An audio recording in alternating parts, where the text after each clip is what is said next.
Okay, so yeah, I did do the LC kind of interview with Mike Bryant, and so that we talked about what happened in his class. We also talked about what kind of some of the outcomes for Com were and kind of who he was as a teaching partner. So those were some of those things that came up. But if you're actively trying to say like what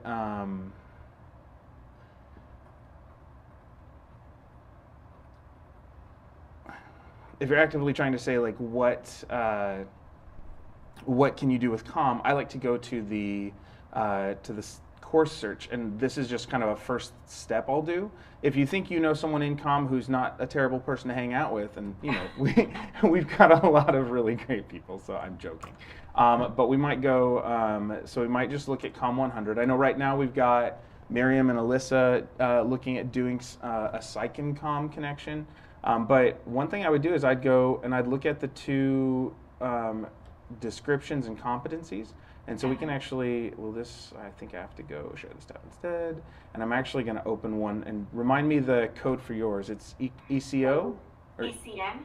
ECN, and which number? And 211 or 212, whichever. Okay, let's look at 212. So we'll start with, so I like to do a bit of a side-by-side. And so what I'll do is I'll go to COM.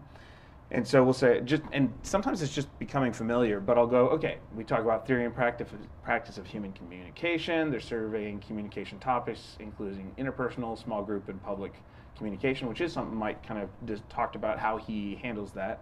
And then we can go down to the course competencies, and this is something I did like with English and chemistry. We went and we looked at the two competencies, and if we're looking for overlap, it was easy if we look at the verbs first, or we go, okay, they're going to be trying to identify, describe, contribute to group, variety of group types, roles, and that sort of thing. Demonstrate public communication skills. So there's there's a lot of kind of action verbs here, and then the content has to do with principles, models, elements. There's verbal and nonverbal. There's a lot of like individual versus social perception. What's standing out to you as you look at these?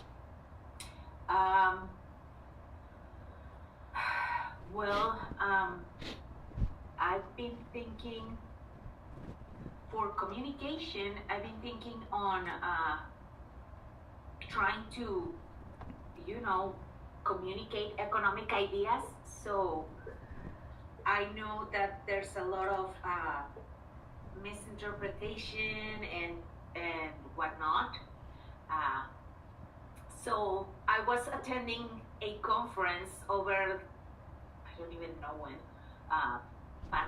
2024, and there was this presenter that made very clear that as economists, we don't communicate well what we want to say.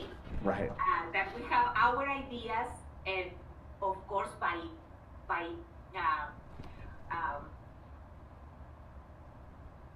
by discipline, we know what is correct and what is not correct. Like within your own bubble?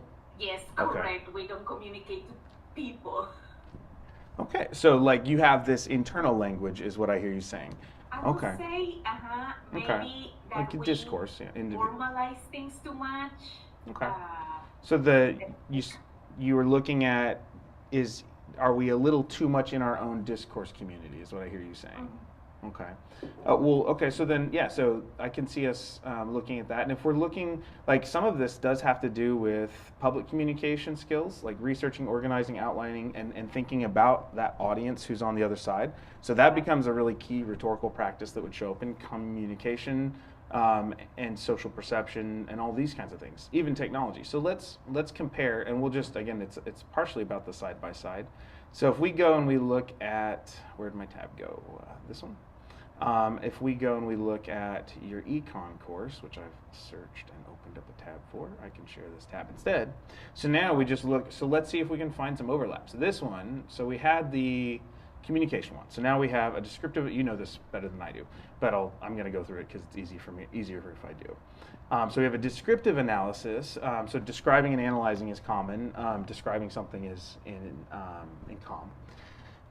Analysis of the structure, function of American economy. So that gives them a focus to talk about. Emphasis on basic economic institutions, factors that determine income, employment levels, and those sorts of things. So when we're looking at your outcomes, we see things that are communication oriented: define, discuss, describe, right? Explore, and then articulate. So there's articulate arguments, right? So a comm class could, like, this could be a place for you're giving a little bit of focus to what the communication course is giving, kind of its content is the act of creating arguments and presenting them, and you give them a focus of arguments for or against timely self-regulatory economy, that sort of thing. So you've got a lot of things that are communication-based outcome or competencies here. So if we're bouncing back and forth, is it like the first thing I'll ask someone is, do you see easy overlap? And just in the basic definitions, you've got defining concepts, discussing. So there's a lot of the verbs in your courses that definitely overlap. Okay. So if we're talking about integrating the content, that's my first step is, are there competencies that we can both, like, obviously this feeds into this? And so then the thing to think about, because it's always good to be others thinking, like, definitely comm is a great pair based on your competencies. So then if we were brokering a deal, so to speak, what do you have to offer for comm? What do you see? What do I have to offer? Oh my God, that's a tough one. I've been thinking about it, and I'm on the receiving end, I guess. I don't know. Maybe for any prospect communication instructor, I would say that I will go with the challenge of something that is really technical and try to make it appealing to a younger generation, to students. So that will be what they will find maybe appealing, yes. Good. I think that's cool. I like to ask the question because sometimes when we look at pairs, sometimes learning communities will be separated. Like, people separate courses in their minds into content courses versus skills courses. And writing and comm and math sometimes get seen more as the skills course. And then and a lot of other things, and I think economics falls into this category, would be seen as more content courses. But so that can sometimes make it feel like it's not an equal partnership. But both courses have practices, and both courses have knowledge and expertise, right? So trying to see the back and forth. I always like to ask the question, like, what do you bring to the table that the other person gets? What are they gonna get? So if we go back to the comm then, and we think with those things in mind, so if they're looking at, so how does engaging with the things from your class help them identify human communication principles, models? How might economics influence the discussion of verbal or nonverbal messages or social perceptions? Like, can you bring, like, if you had to give a quick answer, what would you give? I would say, and going back to what I was telling you earlier about this conference that I attended, there's this correlation. I wouldn't say is actual cause and effect, but there's a correlation between what economists will consider a consensus, like this is our truth, and it seems like social perception wants to go on the opposite direction just because this misalignment, I guess. So where economists say, like, this is a good way to have the economy or to deal with finance or that sort of thing, like at a large scale, but because people don't have that knowledge there, or because economists aren't communicating it, you're saying that like the general public isn't getting the message, so they're having bad economy practices? Is that what I'm hearing? Not practices, because in reality, if you think about practices, that will be, like those in charge of the economy, right? Gotcha. But the general ideas, I'm giving you an example. I usually tell my students that it's very common to think that we should have more exports than imports. For trade balance, that will benefit us. But in reality, most of the time, having a negative trade balance means that our currency is stronger. We buy because we can. So that's Gotcha. not entirely Okay. So this is kind of so then the potential for the communication class is possibly them getting to see the bit, like taking a step back and say, and students who would usually take comm and get a lot of the like general interpersonal communication or general human communication stuff. Now they're getting a little more real life stakes in the communication potential, where it's like if because they're dealing with um, these macroeconomic principles, right? They're now saying, but if when they're communicated well and the audience understands, it changes their ability to make money, to make good financial decisions, to think about policy even, and those sorts of things. Correct. Okay, that's cool. And that so it adds stakes to learning about communications. That can be really good. So that they both are getting the fun of what Mike Bryant was talking about, where it was getting the fun of experiential problem solving, even just trying to communicate as they do things around the campus or in his, what did he call them? Are they excursions, adventure days? I can't remember what he called them, but it was fun. And so yeah, I think there's some good overlap and some good potential benefit, and having economics at this level could be a really great practice. So we could keep thinking of, so maybe just for the sake of, if I went to like Mike Bryant, you've seen some of what he shared, or you can go review it if you want, but if I were going to take Mike Bryant and give him something from you, what would be like some of the projects you usually do that might get mashed up? I honestly don't know, because I watched your interview with Michael, and he mentioned that he wants to sit in class and learn about the other instructor and whatnot. Mm. And he also mentioned a lot of like kind of like service learning, things like that. Yeah. And we don't do that much in economics. I will say my projects usually go around gathering data, analyzing things like that. Do you would you be willing to like show us an assignment, or show like share into the chat here an assignment that you have and I can stop sharing mine, and would you be willing to do that? And it could be like, you could think like, what's my bread and butter assignment? Because sometimes you just start with like, what I'm trying to do is take inventory of what you already do, and then find the wiggle room. Of course. Okay, I'm going to stop sharing these then.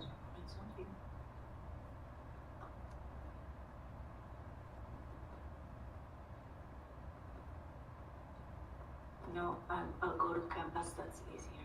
And I'm going to go run and grab a bottle of water from across the room. Of course.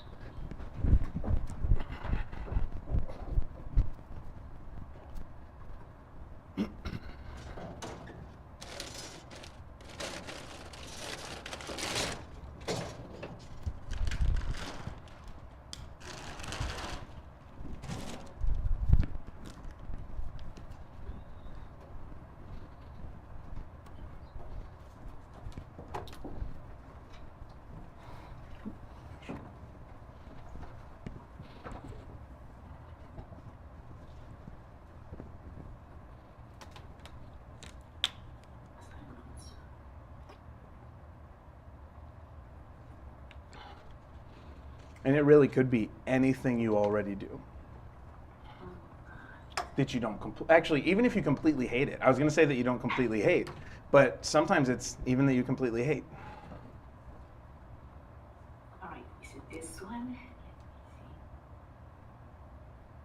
Of course it's not. Economic growth. All right, let me show you this.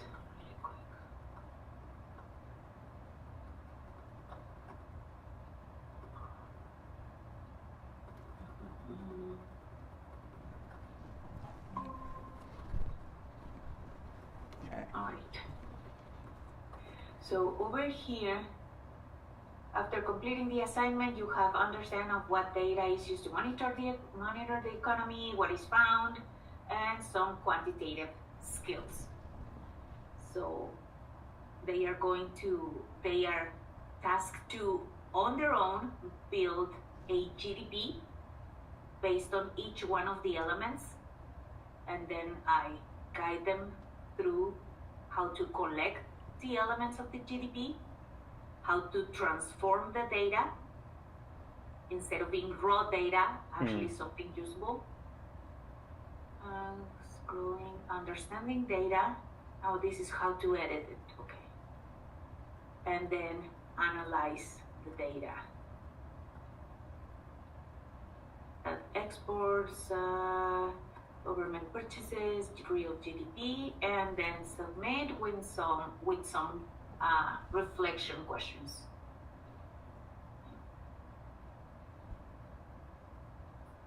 So pretty much everything is like this for macroeconomics. In micro is highly similar, just instead of being GDP and inflation and things like that, is more like profits and cost and, I don't know, overhead. Well, so then if we're looking at this project and we're going, okay, so the COM 100 class is it's I think it's oral communication. I just had it up. I can pull it back. Let me see. Yeah, I meant to stop sharing. No, you're good. I'm just wanted to look at it to remind myself. So Intro to Human Communication, COM 100, and so a lot of it does have to do with just how people communicate. And so when we're looking at the assignment you have here, it could be that it becomes like the project-based learning that the class focuses on. And so it could also be that, if in a comm class they were going to do speeches about or how-to presentations, instead of doing how-to presentations about some random thing or some theme that the communication professor already decided, that maybe they do it on how to use this tool, how to do each step. And if they do that kind of preempting this piece of the project, they get to present, like, here's how you this tool from this Fred tool, right? Here's how you do this part of it. So then they're kind of translating for each other the project you're about to have them do in individual steps. And so it's kind of jigsawed out, and then they actually have to do the project. It's also possible that if they usually would do this individually, letting it be a group project, and then having them, I think Mike Bryant might have said something about them doing collaborative learning type activities that were project based, that also like had them recording journals of the communication and how it happened. So if you have them interacting to do this type of work, they could then reflect on what made team communication challenging or smooth, and is it, what kind of verbal and nonverbal, what kind of technology, whatever it is. So I think that's a possibility. I also think looking at what even just this, like, you also have the potential for mashing up with, especially in English 102, because there's a lot of, like, this is digging into like some serious data and research. And so there's a lot of potential for mashups with an English 102 that emphasizes argument and emphasize, like, I usually say it's persuasive writing and research-based writing. So where we're trying to, the rhetoric and the actual, like, make the argument and have it be founded on good data, those are usually the emphasis for English 102. So both COM and in the human communication class, and also just in the English 102 class, could be great. We might also look at, are there, and we can look at co-enrollments, but if we're just thinking for the sake of today, assignments, I think you've got a lot of potential in those areas. What was the other, you said COM or maybe something else. What was the other class? Yes, because of these type of exercises, maybe statistics. Okay. This is for GDP, but for the longest time I've had this, not anymore, but in my other institution, I had this assignment seeing a natural correlation between suicides, divorces, and unemployment. Okay. So statistics is I think is good. On the microeconomic side, there's a lot of choices, a lot of how we make decisions as consumers. So then I was thinking more on the psychology side. Okay. So yeah, I think there is a lot of potential overlap there. So let's look and see. I like to dig into the data a little bit here. So let me see if I can get my tabs to mash up like they should. And I'm gonna try and dig into what we call the top paired courses tableau. So give me just 30 seconds to technology this. I tried to look at that, and there's not much overlap. I think our main overlap is so let's see. business or something. Okay, I'm going to try and share that other window that has this. That's what I want to do. We'll do it that way. Okay. Okay, and then where's that? Come here, tab.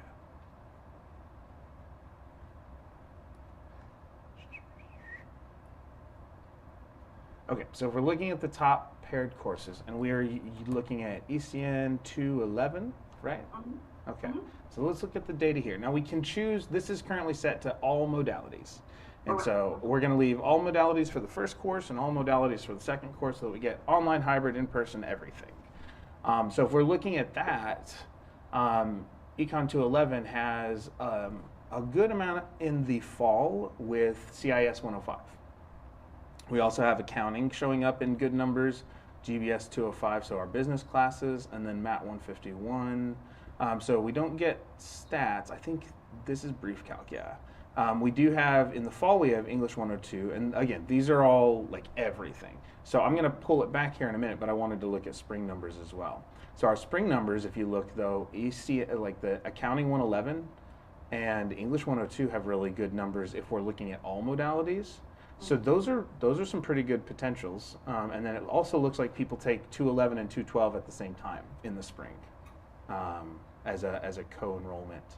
What else do we have? GBS. So same kind of thing. The intro, the business courses, and a little bit of the first math course, the college algebra. But let's limit modality. Do you tend to teach? I forget. You teach hybrid or online? Both. Okay. So let's do hybrid. Do you ever do full in person? Hybrid. Okay, hybrid. So let's just say if we have both, your class is a hybrid, and the other one, we're just going to say what happens if we only do hybrids, and see what kind of overlap we have.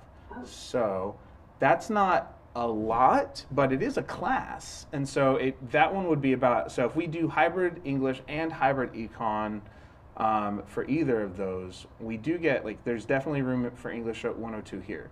Now, let's add to the second course just in person and see if that changes anything. So that gives us a little bit more if we're trying to grab people with a partial hybrid, partial in person. It's not a lot of numbers, but it is enough for a class if we can grab all those people. And we can also, and we know enrollment's increasing, so we could look at that and say, you know what, that's not an uncommon pairing to have English 102 numbers, but they are better more recently. For sure.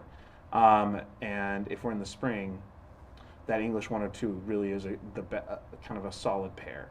English 101 in the fall means that you could have writing, but you could also have, English 101 means you would have less research, but more analytical. You might have analytical writing without necessarily having the background research in that class. So it'd be less about the research and more about kind of the processing of information and the analysis of information.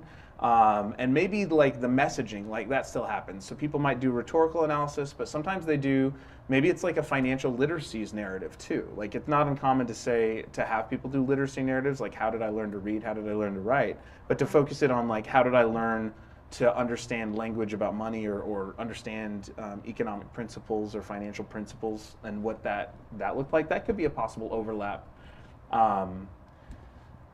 Yeah, so I'm looking at that. And then if there was, I'm going to do just internet course, which should be asynchronous.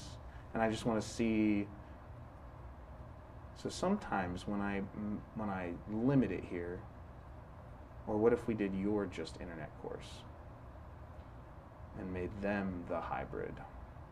Sorry, I'm playing with part of the benefit of being able to play with the modalities, it just gives us some options. So for instance, sometimes what we do, we have a reading course right now The critical reading course and English 102, I think we have a pair where one of them's online and one of them is in person or hybrid in person, I mean. So then the learning community, like the students get together only for the other class, but they're in both Canvas shells, and even the online class, like often both of those instructors will be there for that one class period, so they do get a chance to kind of touch base and get a learning community experience. It's just like the in-person is much more limited. That might be a good potential option if you teach all online classes, like to have an English 102 in the spring where you grab your online students, you try and get into a in-person or hybrid 102, if that makes sense. Let me see if I do hybrid or in-person. See if we get any more numbers. So if we do either in-person or hybrid, we might, on the English 102, but we do an online econ, we might be able to get some pretty good numbers in the spring, because those would be people who traditionally would have been on campus a little bit, but they also took econ online, is basically what it looks like. So this is us looking at past data to project forward, of course. Yeah, I mean, I think you get that. I'm sorry. But yeah, so trying to look at in the past when someone took Econ 211 as an online only course, we had this, spring 2024, we had 115 people who took Econ 211 online, but took English 102 as a hybrid or a in-person course, I guess, if that makes sense. So if I'm looking at it, like that spring combo of English 102 and Econ 211 could be really good, especially if the Econ's online. I like it. So it's not COM, and COM doesn't show up here at all, but I want to see, I'm trying to remember if I have a way to look at specific courses that way, where it's not the top paired courses. Let me go, I'm going to stop sharing that for just a second. And check some tableaus for a second. So while I'm pulling up this, what does this make you think about just looking at those numbers? Does it make you nervous? Does it seem doable, or is it unfamiliar territory?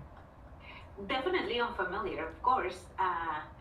But no, not nervous at all. It will be a good exploration, I guess.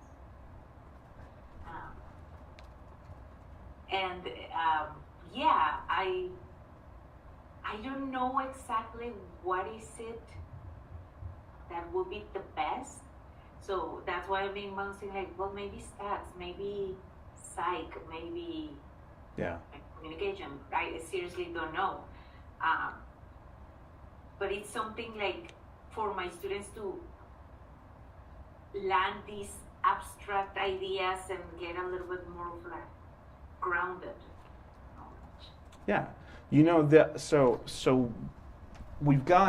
got potential content overlap, and we've got some enrollment overlap. The other thing we might look at is sometimes what I'll do is I will look at the degree plans that economics is most common with. And so if you're looking at, I'm trying to think about, what's the degree plan that uses econ the most, do you know?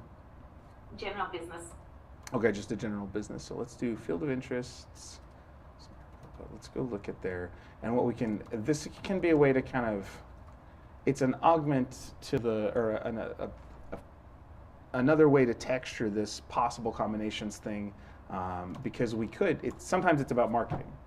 We always have two ways we can look at it. We can go, here are what the numbers project potentially, and then we can say that, the movie Field of Dreams, where it's if you build it and you market it and they know about it, they'll show up.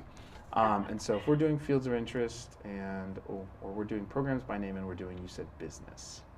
Okay, so let's go, and I'm not sharing, so let me share.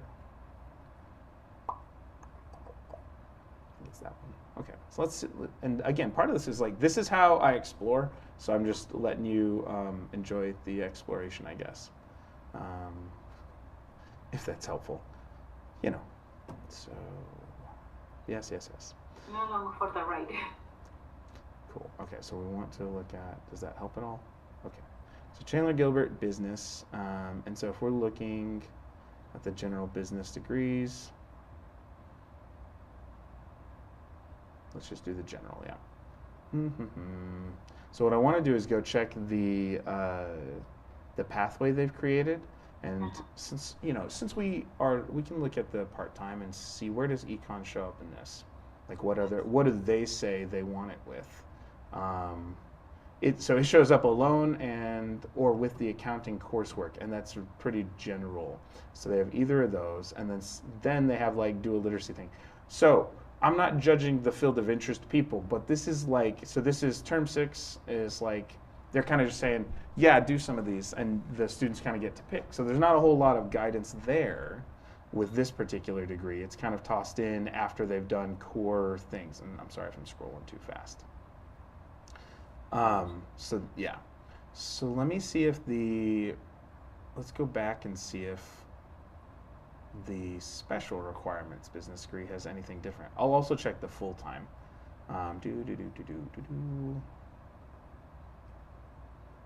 So this one, let's stick with part-time here, and then I'll go to the full-time.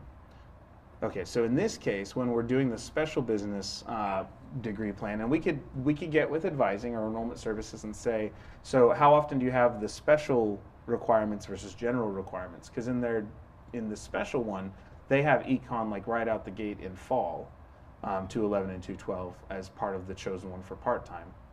And then do they do the second? When do they do the second? And then they have the second one show up at again in like the second year or term 5, like that sort of thing. Did that make sense at all? Mm-hmm. Okay. And then I want to go back to the general still, and so that's something we could explore. We could say, okay, advising, can you tell us how many students are doing this degree plan right now? And I might actually be able to find that. I just have to find the right tableau. But I want to see what full time looks like too. And this is me absolutely verbal processing through all of this. So stop me if I'm just kind of rambling. But if we look at full time, in their second semester, if they're supposed to be a full-time student, general business, then they are supposed to be taking brief calc, which we actually didn't see overlap with. So it's always interesting what we can see. So we didn't see as much of the 217. We did see a lot of the 151, which means people are getting to these courses with the 151 math first, is what I was kind of noting when we were looking at the top paired courses.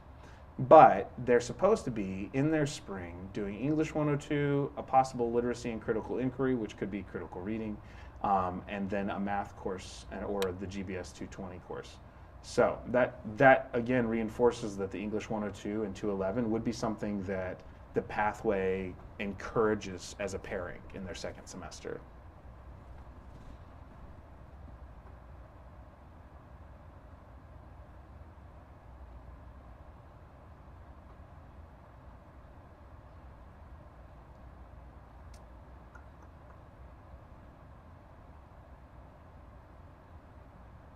So that's kind of a couple different things that are saying English 102 is a good combo with Econ 211 or 12, basically. Like that's my short version. And we could play with modalities. It looks like having the English 102 in person and the Econ online tracks with past data better, but there is a chunk of students who would like the Econ hybrid and the ENG hybrid too. So there's room there there's potential there. There is, and I'm trying to think of if there's one more tableau here. There is one. I just haven't explored these in a while because I've been doing other things. But is it the field of interest and class rank might be one of the ones. Let me just see what else I have. Field of interest dashboard. Let's do, because we were looking at those degree plans, let's try the field of interest dashboard, and I can go, so the business, so the general requirements. So we were looking at like, well, how many do the general requirements, how many do the special? So we have 1,000 students enrolled in the business general requirements. That means that those are the ones who are on that if they're full-time, that those are the ones on that path that says English 102 and Econ 211 or 12 in the spring. So then, and do they give us, can we get more? I can't remember if it'll let me drill down any more than that. But yeah, so that's like that core basic associate in business degree, like that's got a lot of potential, and that's one of your main course areas. So that's something that definitely, like all of these things lead me to believe there's good potential here. And then let me see if we get a class rank by field of interest. If we say we want the business one. So as a field of interest, the class ranks Econ, accounting, and English 102 show up. So the class rank one, so just I'll explain this tool. Class rank doesn't say co-enrolled, but it says everyone who has this degree, everyone who's on the business entrepreneurship field of interest right now, in that field of interest, that in spring 2025, here's the enrollment of those courses. So 248 of them took English 102. 236 of them took Accounting 111. 217 of them took Econ 211, and so on. So what that tells us is that doesn't necessarily mean they took all the same students, took all those classes at the same time. Maybe someone took ENG 102 a year ago and is taking Econ 211 now. But what it does tell us is these 4 courses might streamline really well too, because this spring they've got over 200 people in all 4 of them. And we could flip back to fall and see what that looks like. So that's if we're trying to target business students. We can see the CIS and GBS 151, English 101, Math, and Econ shows up in the same number as the spring, but we've got a lot more presence for CIS 105 for Econ 211, which I think we might have seen in the other dashboard a little bit. There was at least one way of slicing the data that gave CIS 105, which is the intro to computers like Excel, Word, Access, and PowerPoint, that kind of thing.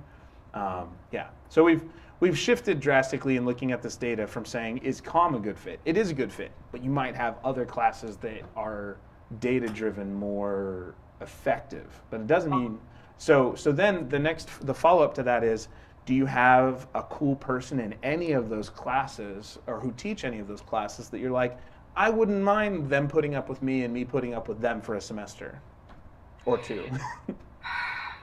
Let me see. Well, I've been bouncing ideas with Jared Deinhardt for Psych. Oh, that's right. I forgot about that. That's right. I know he's super busy, and it's something like we have like in the works for later. I talk in communication. I talked to Jade Williams. Okay. She shows some interest, but we haven't even talked about it. It was like, oh yeah, we should discuss. So maybe that's an avenue over there. For statistics, I like maybe Ann Lopez. I think she does statistics for business, but I haven't talked to her at all. And in English, I don't know. I think David Finley wanted to do something with economics, but that was him with Linda Zer. Ah, okay. So I don't know if he will be willing to work with me. Maybe he's like, no, dude, no. I'm sorry. I don't know you, man. No, yeah, maybe. I don't know you that well. It could be. Thank you. Hard to say. Okay, well, so let me think. I'm trying to think if I have a way. I feel like I should have a way to say which 2 courses overlap. I'm just trying to remember which tool it is. So give me just a moment to think here. Can I say the actual numbers for these 2 classes? Well, actually, okay, so actually what would play in is, here, let me just a second to think this through. So we were talking about psych, which psychology classes, any psych course with an SB designation is on the business degree plan. And in the full-time pathway that they have developed, it does, okay, I realized I stopped sharing, so let me reshare, and then this may make some more sense, so one sec. So much clicking and sharing, so let's see, this one. Okay, if we're back looking at the degree plan again. So, because we're trying to see, like, if the numbers aren't there, it doesn't mean they couldn't be there. And so, and especially if we line up with and kind of give the enrollment services or advising, like kind of a frame why this pairing could work well. Like we can go and say, students getting into this, if they're in term 3, which would be their second fall, like that's actually really great because it means people who have had LCs here, maybe they've had good English 102 or 101 LCs, maybe they'd be the kind of people we can market to for their second fall. So this might be a really great second year for students if you did psych, because you've got your Econ 211, 212, and any psych course with an SB designation. So. And I can have, well, I'm just thinking out loud here. For spring, maybe with English, that will be 211, and then 212 will fit better with psych. That's true. And we didn't look at the top paired courses for 212. We only looked at 211. So let's go back. Am I still sharing? Did it switch? Yeah, okay, good. Econ 212. So if we look at Econ 212, and this is still in all modalities, not as many numbers showing up here, but as Econ 211. But that doesn't mean there's not a good pairing. There's just less direct. So if we go, let's check hybrids, or let's check changing modalities. If we say Econ's hybrid, what does that change? So we still have some co-enrollment, but again, this is one of those things. There's a bit of this that if it's not an expected pairing, and they have a large range of possibilities, it's about making sure the marketing gets to the right students. And so there's this. Actually, here's what you might consider. Because, finish processing the data, and then I'll say this idea. So we've got the Econ 212, and if we're looking at it, we keep seeing the CIS 105 show up as a possibility, but let's stay with all modalities for now. We were talking about psych as a potential option, but psych, because it says it's not a specific course, then it's kind of an open degree possibility even in the pathway. So that means we're not going to see it because there's not a ton of people taking psych intentionally for this degree plan. But that doesn't mean we could market it that way. But there is some Psych 101 in the Wayback Machine. In fall 23, Psych 101 shows up so that's good. Let's see, did we see it anywhere else and I missed it? I'm just checking. I think so. Okay, so nope. So fall 2023, we had psych, and this with all modalities, we had 212, we had 93 students. And so we might be able to look at those, what does it let me look at? So in that instance, we actually can see the success rates, which is always fun.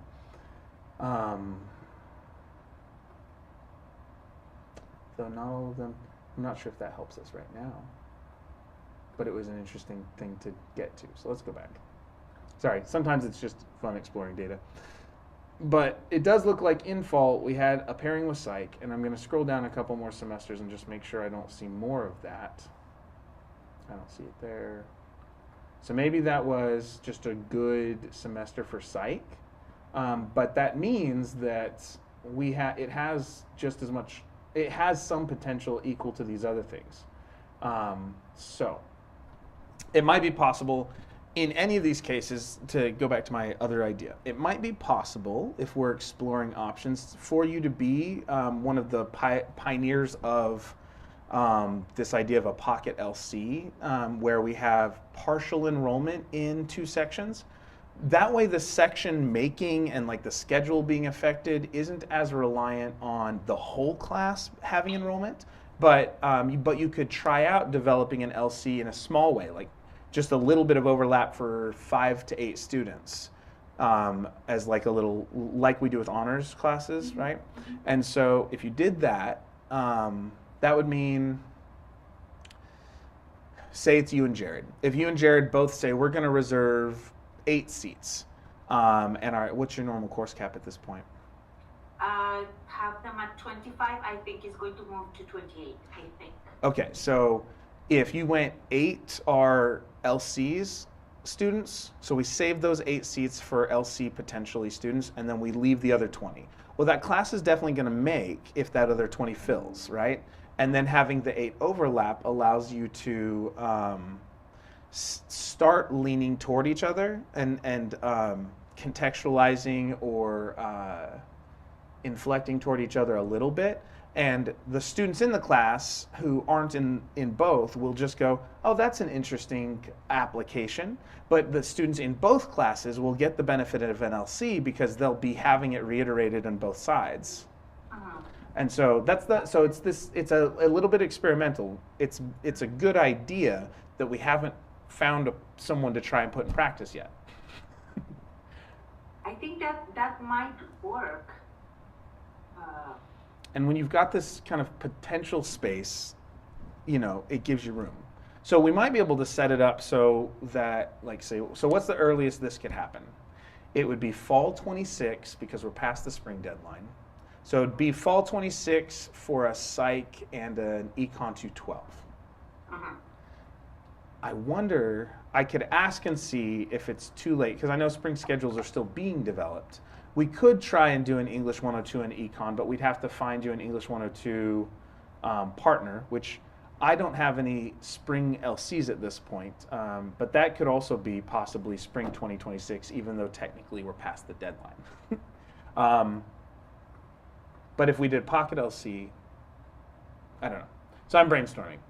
But spring 26 might be a little too soon. Fall 26 should definitely be possible because of our normal cycle and process. And then that would allow you all of next year with whoever you partnered with, whether it was CIS, Psych, whether you wanted to try COM, whatever person you kind of decided to experiment with, even with the 8 students thing, you have some time so that it doesn't feel like this huge burden or lift to suddenly create an LC for 8 students. And we could talk over time of what is the kind of the minimum possible, what's it called in business? Minimum viable product for an LC, right? So minimum viable prototype, of an LC. It's do we get one shared rubric or one integrated assignment for the students? Is all we try and do is align our schedules so that the exams and major projects don't happen on the same week? That alone is meaningful for those students because it decreases their workload and stuff. So. Sounds great. Yeah. So the next step is, can you get anyone to come play? So yeah. So that's the thing to think about. Who's on your list of short contacts that you're you want to try this thing? It's a real little thing. It gives us a chance to hang out a little more.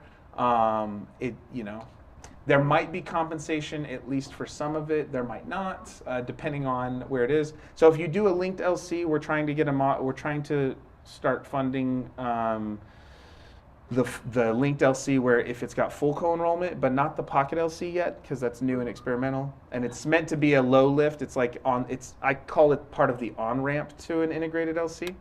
So a pocket LC is so few students that we're just do a little bit and kind of let that develop over time.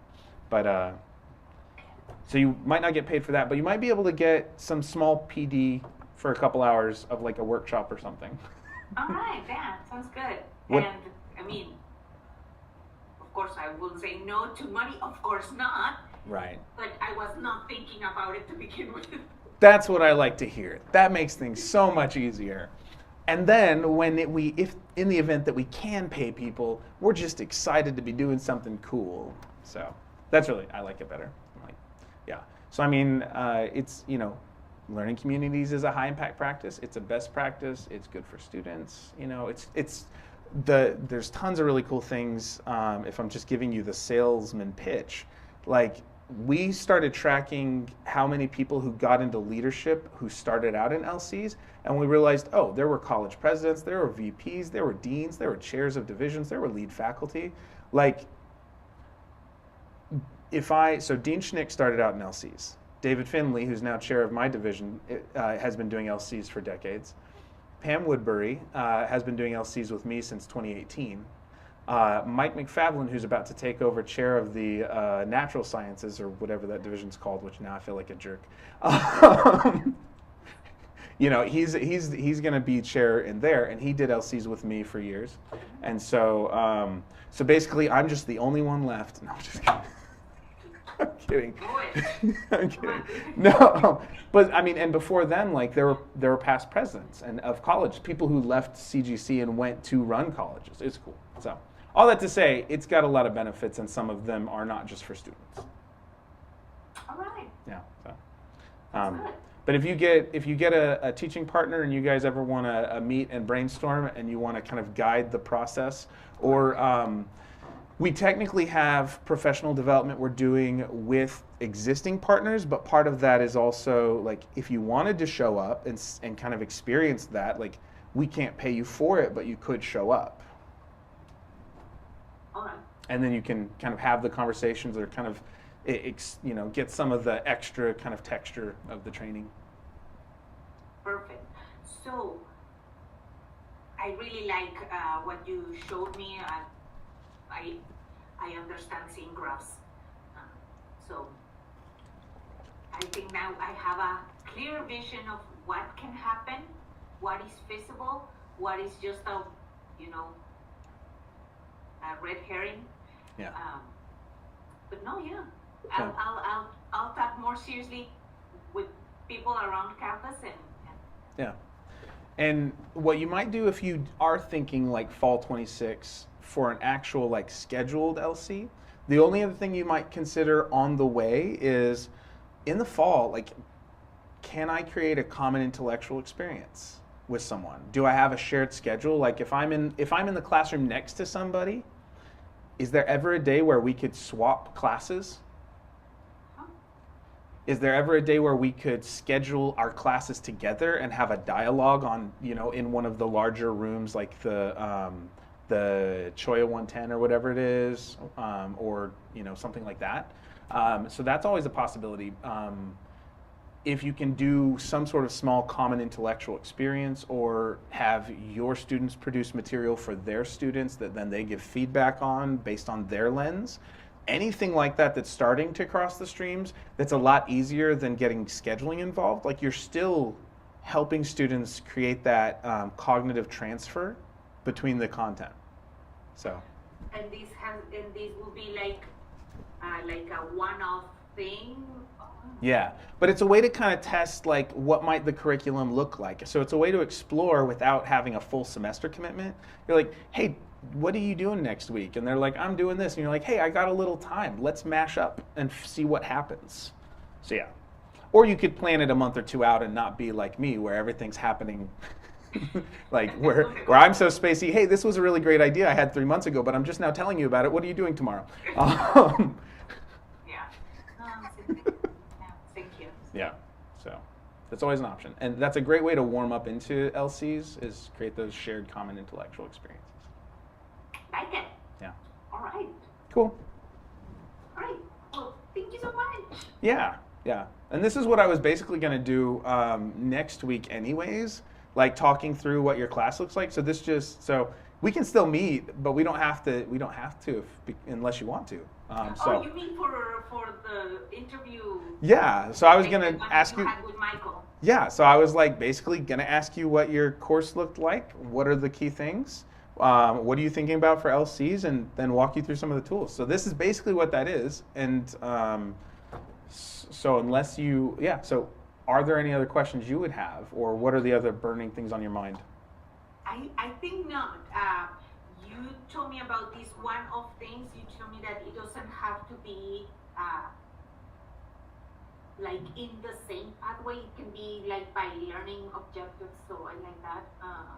So yeah, I feel a lot more comfortable and actually with a lot more options now. Good, cool. Yep, it's a whole on-ramp. So let me know if you need help finding a pair or finding someone to explore with in the fall, and I can see what I can do. All right, perfect. Well, I guess if you hear from, English, psych, communication, stats, maybe. If you hear from anyone that might approach you with that, okay. I'm game. I will keep this in mind. Okay, cool. All right, it was good talking with you then. Bye-bye. Have fun. Okay, so this is continuing to be the Lunch and Learn. We answered all those questions. Hopefully that was useful for some people. If you happen to come back and watch this. So then what would we do next? We can look at, so just as a summary of strategies, because part of this conversation was helping people look at those course outcomes and find overlap. So just as a summary, we have, we can look at the actual course descriptions, course competencies and outcomes, like what we expect students to get. And there are a lot of great shared verbs that can happen. Sometimes there's very specific content, and it can be a challenge when you're leaning into those sorts of things, because it can be hard not to over-focus on that. It can be hard not to go, well, chemistry has to learn about orbitals, and the students have to be able to do combustion equations or equation balancing or redox or whatever it is. It can be really challenging if we get focused on that and go, there's no way English could overlap with chemistry equations, just as an example. But that you don't have to find the parts that don't overlap. What you actually, sometimes you discover they overlap more along the way.